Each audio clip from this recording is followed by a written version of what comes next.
¿Cómo están? Bienvenidos a Última Mirada. Las elecciones están ya casi encima. Está ya, por cierto, la campaña. Mucha gente, usted puede verlo en YouTube, en montones de plataformas ya están apareciendo. Y vamos a conversar con el presidente de Amarillos, el senador Andrés Joanet, que está aquí con nosotros. Diputado. Diputado, pero sí. que bueno, yo estoy pensando en el futuro. Bueno, veremos. Veremos. Diputado de Amarillo. Oye, Andrés, ¿qué de novedoso tiene esta elección respecto de otras elecciones en las que tú has participado? ¿Hay algo que te parezca que llama la atención en esta oportunidad versus antes? Yo diría que lo que Francis Fukuyama escribió a fines de la década del 80, principios del 90, y que tiene que ver con el fin de la historia, yo creo que se está expresando acá. Porque hoy día, si uno observa el debate ideológico entre la izquierda y la derecha, no existe. No está hoy día en disputa. Claro, pero no está en disputa la libertad y la igualdad como esos elementos antitéticos. Está en disputa hoy día el Chile que queremos, y yo diría que lo novedoso es que hay mucho populismo dando vueltas.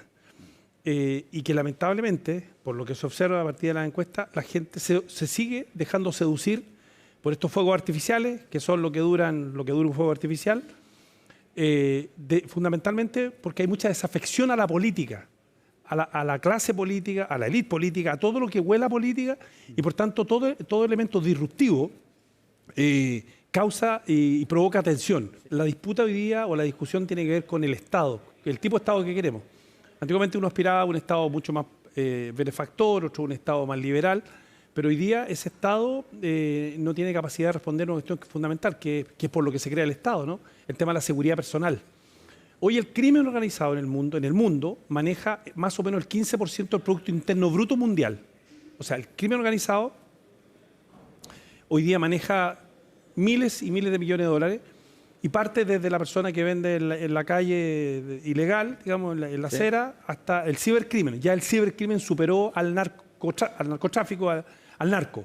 Entonces, por una parte... cibercrimen, ¿entiendes? La utilización de las tecnologías para hacer el mal. Digamos. Así es. Por ejemplo, desde que te llama una persona y te dice, mire... Ganó un premio. O otra persona que se te mete en tu cuenta desde Albania, no sé.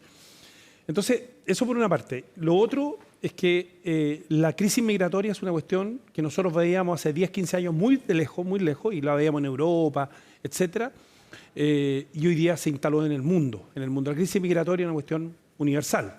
La inteligencia artificial es una cuestión que estamos recién mirando, pero que en 10, 15 años va a ser una hiperrealidad, y con tecnología. Y por tanto, frente a esos nuevos desafíos, la izquierda y la derecha quedó absolutamente obsoleta. La libertad y la igualdad, ya esa disputa, ¿dónde entran en estos espacios, no? Entonces, la disputa hoy día es el tipo de Estado. Es un Estado, en definitiva, más eficiente, más proteccionista, y a partir de eso yo diría también, y en Europa lo mismo, se ha visto, ¿no? El resurgimiento de un nacionalismo, ¿no? De tratar de buscar aquello que nos identifica. Hay unos que lo exacerban mucho más, y ahí vienen estos populismos, y hay otros que en definitiva buscan efectivamente tratar de conjugar esto del nacionalismo, esto de que nos identifica, en el caso de nosotros como chilenos, a través también de una cuestión mucho más normal. No hay que olvidar, y es duro de recordar, pero no hay que olvidar que básicamente hay un momento muy parecido a finales de los años 30 en Europa, cuando empiezan a generarse las mismas lógicas de busca de gente con poder, de gente que promete una serie de cosas para tajantes, brutales, y bueno, y terminamos con una Segunda Guerra Mundial. En esa época no habían bombas nucleares. De hecho, había solamente un país que las tenía y las usó contra Japón. Así es. Bueno, y no te olvides que en Chile hubo algo de eso. Acuérdate que aquí se formó el Partido Socialista en esa época. Estaba el nacionalsocialismo, ¿te acuerdas? O sea, aquí habían partidos, digamos, con militantes que se vestían. Se vestían con la suástica y todo, pero además tenían cuadros, que iban a pelear a la calle, etc. O sea, claro, era una época distinta. Hoy día tenemos además lo que tenemos en el mundo, y Chile no está ausente, es que las tecnologías te movió todo. Entonces, por eso los partidos políticos, había una cuestión identitaria antes con los partidos políticos, hoy día cada vez menos, fundamentalmente porque la red social te rompe eso, las tecnologías te rompen eso, entonces la gente ya no se identifica con grandes ideas, con estos partidos que movían a masa, y puede cambiar el voto desde la lista del pueblo a libertario. O sea, yo te aseguro... De la noche a la mañana. Te aseguro que mucha gente que hoy día está votando, votaría por libertario, votó por lista del pueblo. Entonces, no es que se hayan vaciado las ideologías, es que la izquierda y la derecha, objetivamente, y eso ya, bueno, hay varios que ya Michael Sandel, en fin, varias personas que lo han escrito, se vaciaron y hoy día lo que nosotros debiéramos, la política debiera respuesta es el Estado. ¿Cuál es el Estado? Porque la gente no quiere un Estado que se te meta en todo, pero sí quiere un Estado que te proteja, un Estado que haya cámaras en todas las esquinas para que tú saber que estás seguro y que en definitiva si te asaltan en 10, 15 minutos o en 2 minutos en tiempo real va a llegar alguien y te va a llegar a proteger. O sea, va a llegar el Estado. Porque tú le dijiste, mire Estado, yo le voy a entregar mi libertad, pero usted me cuida. Sí. Pero hoy día tú le entregaste la libertad y el Estado... Bueno, ahí está esa famosa frase de Abraham Lincoln cuando plantea aquellos que quieren ceder parte de su libertad para tener más seguridad, terminan perdiendo la libertad y la seguridad. Así es. Entonces, bueno, eso es hoy día. Entonces, lo novedoso de esta elección es eso, es la liquidez, como decía Bauman, ¿no? La liquidez del electorado. Por eso digo yo, gente que podría hoy día votar por libertarios, poder votar por la lista del pueblo. El tema es y ahí es donde yo creo que nos falta a la clase política, a la élite política, que tenemos que volver a educar cívicamente a la población. ¿Y por qué Amarillos decidió escoger votar por Evelyn Matei? Bueno, yo creo que el eslogan de ella lo dice todo. Chile un solo equipo, un Chile un país unido. Yo creo que en la línea de Elwin, yo creo que hay que, primero, lo acabo de decir, si nos seguimos comprando estos viejos dogmas, ¿no? Con los que hemos transitado durante los últimos 20, 30 años, el país va a seguir igual. Y no vamos a dar respuesta a los grandes problemas que tenemos, ¿no? Y que lo acabamos de decir, el tema de la crisis migratoria, el tema de la seguridad, el tema de los hospitales, de la lista de espera. Hay 40.000 personas que se mueren anualmente, ¿no? En la Araucanía, el tema del terrorismo, en fin. Y Evelyn Matei ha hecho un llamado amplio y uno tiene que ser capaz de dar ese salto, decir, mira, ¿saben qué? Los del frente también pueden tener razón. Conversemos, busquemos un punto medio en la mitad de la cuadra para ponernos de acuerdo por Chile. Lo que nosotros hemos hecho como Amarillo es pensar en Chile. Primero lo pensamos en el rechazo. Y por eso rechazamos el mal proyecto constitucional. Y por Dios que estábamos en el camino correcto, estábamos en la línea correcta, estuvimos a la altura de la historia. Y ahora, Evelyn Matei claramente es la única que ofrece desde un centro amplio, por decirlo, si es que todavía existe, ¿no? Pero desde ese espacio de acuerdos comunes, ese espacio común, un país posible, un país que dice que vamos a crecer al 4%, un país que dice que vamos a tener 800.000 soluciones habitacionales, vamos a tener para los jóvenes el pie cero para que en definitiva puedan optar a una vivienda. Hoy día es muy difícil que los jóvenes clase media lo puedan hacer. Vamos a tener policía militar de frontera, vamos a terminar con la lista de espera, pero vamos a terminar con la lista de espera porque además tenemos eso estudiado. O sea, pero eso lo vamos a hacer conversando y además con un gran grupo parlamentario, pero además con acuerdos. Oye, Andrés, y suponiéndote que haya segunda vuelta, ¿tú quién prefieres que pase? Si es que de dos que van a caer, ¿Kast o Kaiser? No, yo creo todavía... ¿Apoyarían a cualquiera de los dos? No, yo no. O sea, nosotros hoy día estamos apoyando a Evelyn Matei, creemos, de verdad. Yo lo observo, yo hago harto puerta a puerta, tengo mucha gente en la calle, estamos trabajando todos los días en la calle. Eso sí, mi campaña, en las poblaciones, no hay nada a los autos a entregar estos volantitos, no, nosotros hemos estado en las poblaciones y hay mucho voto para Evelyn Matei, sobre todo mujeres. Eso es lo primero. Y por tanto, en ese sentido, yo creo que ella es la que va a pasar a la segunda vuelta. Y lo increíble es que en todo escenario, Evelyn Matei le gana todo en segunda vuelta. Evelyn Matei le gana todo en segunda vuelta. Lo que no es claro, que a Janet Jara, los otros candidatos le ganen en segunda vuelta. No es claro que Kast le gane en segunda vuelta a Janet Jara, no es claro. No es claro que Kaiser le gane a Janet Jara en segunda vuelta, no es claro. La única que le puede ganar a Janet Jara, y ahí está claramente. O sea, el Pulso Ciudadano mostró que con un 62% ganaría Evelyn Matei. Ese es el nivel. Porque ahí, naturalmente, la gente de derecha y la gente más moderada votaría por ella, sin lugar a dudas. Ya, pero yo te estoy poniendo una situación ficticia. Suponte que pasa Kaiser o Kast con Janet Jara. ¿Ustedes qué hacen? No hemos tomado una decisión, o sea, es una decisión que vamos a tomar como partido. Lo único que te puedo decir cómo voté yo la vuelta anterior. Anulé. Con mi padre de 93 años, mi padre murió el año pasado, 96, pero fuimos a votar juntos y era la primera vez en la historia que él anulaba y que yo anulaba. Anulamos. No voté ni por Kast ni voté por Boris. Y no puedo decir cómo lo vamos a hacer ahora, porque soy presidente de un partido pequeño, pero tomaremos la decisión. Ahora, pero el antecedente es ese. Ahora, convengamos una cosa, Andrés, anular el voto, sí, por cierto, manda un mensaje. Así es. Pero de alguna manera la anulación del voto es una pérdida, porque tú tienes en tu mano una posibilidad de hacer algo, bueno, sí, no te gusta ninguno de los dos y tú anulas y uno el va a decir voto. cuál es el menos malo. Claro. Por ejemplo, claro, uno tiene la chance cuando anula de decir, mira, si que las cosas pasan mal, oye, yo anulé, perdona, claro, no me hagan a mí responsable, claro, y lavarse las manos. Es fácil eso, pero yo lo dije en su momento que era la primera vez porque de los dos proyectos yo había apoyado a la candidata demócrata cristiana en ese momento, pero lo dije y yo dije que iba a ser oposición de cualquiera de los dos, y lo fui. Y fui oposición de este gobierno, pero fui un opositor constructivo.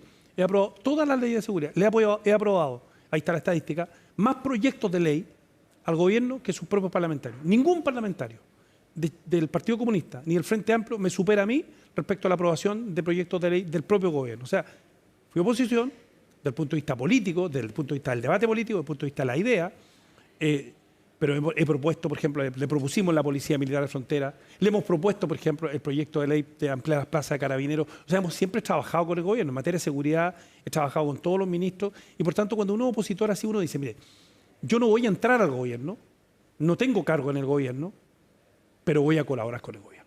Y la libertad que yo tenía, dado mi votación, me permitía con cualquiera de los dos que hubiera ganado hacer eso. Y desde ese punto de vista, Andrés, ¿cuál es tu impresión sobre el gobierno?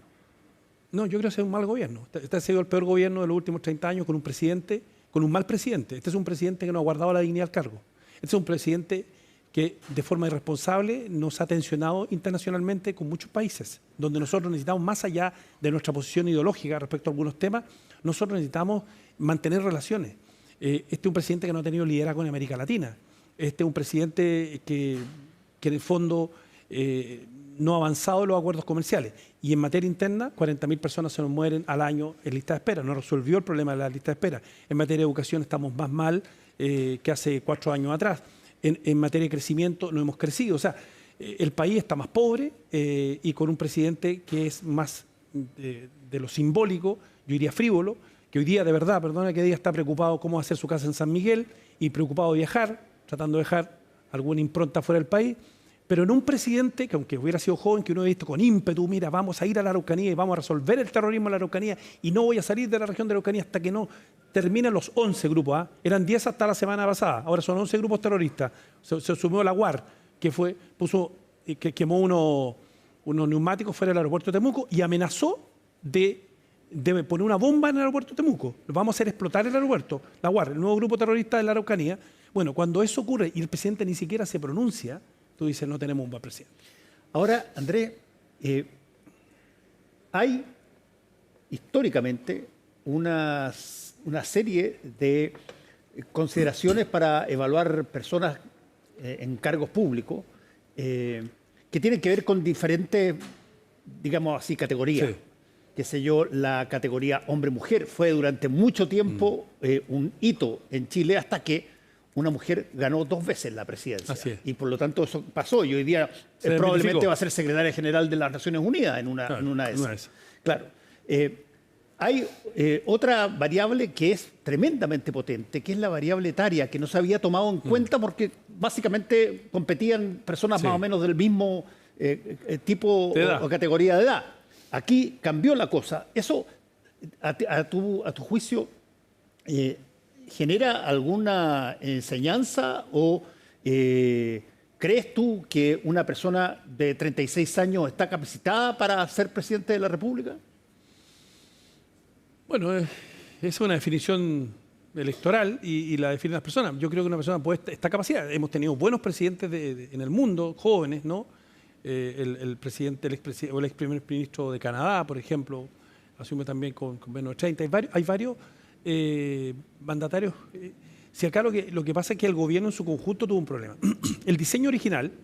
Perdona, sí. te lo digo Sí. porque la forma de criticar al gobierno en el último tiempo ha sido, pero siempre estos gallos inexpertos, nunca le han trabajado un peso a nadie, son cabros chicos, pendejos, etcétera, y Sí. con todo la apelativo. Sí. Y eso, ¿qué valor tiene en la política? Yo creo que tiene un valor. O sea, yo creo que tiene un valor cuando alguien sabe lo que cuesta el dividendo de tu casa, cuando alguien sabe que si no pagas la luz te la cortan y te la han cortado. O sea, los que no han cortado la luz, los que no han cortado el agua alguna vez y han tenido que ir a negociar, etcétera. O sea, saber que hay necesidades, saber que no pasaste solo de la universidad donde te pagaron el colegio. Y está bien, o sea, yo estoy en escuela pública, pero si estudiaste en colegio privado, da lo mismo. Pero te pagaron la universidad, después y inmediatamente entraste a la Cámara y después, o sea, nunca sentiste esas cosas que se tienen que sentir y que pasan cuando, por ejemplo, una persona tiene hijos y se enferman los hijos, etcétera. Hay problemas en la vida diaria que hacen que una persona se vaya desarrollando. O sea, la experiencia es muy importante. La experiencia de vida para conducir lo público es muy importante. Y yo creo que eso claramente es un problema del presidente, pero más porque ahora que tiene un bebé, como que descubrió que lo fundamental. Mi madre tuvo 16 hijos con mi padre, imagínate lo fundamental que entender. 16 y nos sacaron adelante. Entonces, yo creo que ahí hay mucha inexperiencia, hubo mucho de amateurismo, pero sobre todo el gobierno, el diseño original, ¿te acuerdas cuando presentaron a los ministros? Entonces llegaron como la mitad, no porque los otros estaban en vacaciones con su familia, no, es que tienen que estar en vacaciones. O sea, toda una cuestión simbólica, etc. Cuando a ti te nombran ministro, la importancia de ser ministro es que tú vas a cambiarle la vida a las personas, para bien o para mal. Si lo haces bien, mucha gente va a salir de la pobreza, mucha gente va a poder tener su primera vivienda, mucha gente va a poder mejorarse si es que hay un buen ministro de salud. Pero el diseño de los ministros, y cuando eso se terminó ya esa luna de miel, fue el 4 de septiembre de 2022, con el rechazo al proyecto constitucional. Durante todo ese tiempo, perdimos durante ese año y medio, se perdió, y después como que viene una generación un poquito más experta, la Carolina Toá, Elizalde, después Cordero, en fin, gente que de alguna manera a este gobierno lo enderezó. Pero el barco ya venía medio ya bastante tambaleando y por tanto, más allá de lo que hizo, se notan las contradicciones al interior del gobierno. Se notan las contradicciones y se nota además en el gobierno lo poco profesionales porque generalmente se equivocan en las cifras, no terminan bien los trabajos. Ahí está, por ejemplo, respecto del incendio de Valparaíso. Esa es una cuestión para resolver en 3 meses y todavía está la gente sin hacerse las casas. Oye, tú fuiste toda tu vida militante demócrata Así cristiano. ¿Y qué siente un militante demócrata cristiano que tuvo, como yo lo he dicho muchas veces, la capacidad de tener un presidente sin coalición, solo, y que además con 64% de los votos, Así es. fue Eduardo Frei Montalva? Estoy hablando de la democracia cristiana, que hoy día lo ves con una posición mínima. Tú fuiste durante muchos años Así es. militante, saliste para formar Amarillo. ¿Cómo ves los caminos que Sí. tiene? O cómo, ¿se acercan a ustedes, se separan, siguen con el gobierno? ¿Cómo lo ves? Bueno, a ver, yo me fui el año 2017 por desafección ideológica. La historia de la democracia cristiana es mi historia. Sigo siendo humanista cristiano. Yo veo la política desde el humanismo cristiano y lo defiendo ideológicamente y yo siento que no queda democracia cristiana. Desde el punto de vista de la idea se vació la ADC y por tanto me da pena, naturalmente, que ese proyecto ideológico que era tan potente renunciara a sus banderas históricas, ideológicas, y hoy día ni siquiera es vagón de cola de la izquierda populista radical. Bueno, ahí hay un punto que nos lleva a algo que ya conversamos. ¿Tú crees que eso es porque se perdió fidelidad a la vertiente ideológica original o porque en esta pelea de poderes por quién es más fuerte de los distintos partidos no salió nadie fuerte en la democracia cristiana como sí los tuvo Sí. en la figura de Frei Montalva o el propio Patricio Aylwin? No, yo creo que el principal problema de la democracia cristiana, yo lo viví, es que se fagocitó internamente. O sea, las disputas internas fueron brutales. La gente se olvida, nos tendemos a olvidar, pero fueron brutales las disputas internas y fueron, yo diría, suicidas. Y eso finalmente fue un primer elemento. Entre los chascones. Los chascones guatones, o sea, ahí los guatones. nombres los podemos dar y cuando uno empieza a ver la cantidad, cómo en definitiva la democracia cristiana se destruyó internamente respecto de la fraternidad interna, no había. Y lo segundo, que es tan importante como lo anterior, tiene que ver con la desafección ideológica, cómo la ADC fue dejando ese centro, si es que existiera el centro, pero ese lugar donde en definitiva de moderación, de acuerdo, donde también se puede conversar con la derecha como con la izquierda, o sea, ese lugar de centro que por ejemplo lo tiene la CDU alemana, que la CDU alemana lo ha mantenido. Y ahí por eso sigue siendo partido fuerte, más allá que no está Angela Merkel, hoy día tiene otro liderazgo. Entonces, que es Merz, ¿no? Eso la democracia cristiana, fueron esos dos elementos. Y esos dos elementos finalmente hoy día es lo que es, muy débil. Mira lo que hicieron con Alberto Undurraga.